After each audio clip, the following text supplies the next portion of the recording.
ख़बर शामिल गुंदा डहरकी में शहीद मीर मुर्तज़ा भुट्टो जी 67वीं सालगिरह मल्हाई वई। इन ॾस में पीपल्स पार्टी शहीद भुट्टो तरफ़ां मक़ामी होटल सालगिरह जी तक़रीब कोठाई वई। तक़रीब में पीपल्स पार्टी शहीद भुट्टो जे ज़िले जनरल सेक्रेटरी कामरेड शेर मोहम्मद चाचड़ असगर भुट्टो, अली नवाज़ कुंभर, नज़ीर अहमद कल्होड़ो, सचल भुट्टो, हकीम पिताफ़ी समेत कारकुननि वॾे अंग में शिरकत कई।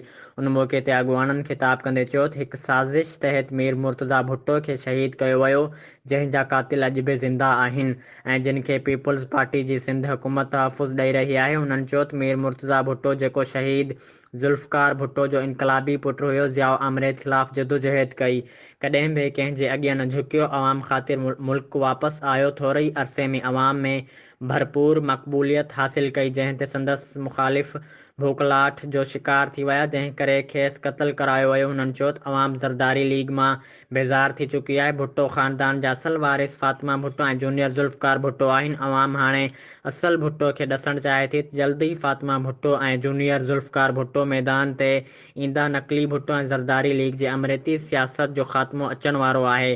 ॿिए तरफ़ शहीद मीर मुर्तज़ा भुट्टो जी 67वीं सालगिरह जो केक कटियो वियो। आख़िर में शहीद भुट्टो तरफ़ां एहतजाजी मुज़ाहिरो कयो वियो। अॻुवाणनि चयो त शहीद मीर मुर्तज़ा भुट्टो जे क़त्ल केस खे ॿीहर खोले हलायो वञे ऐं क़ातिलनि खे सख़्तु सज़ा ॾिनी वञे।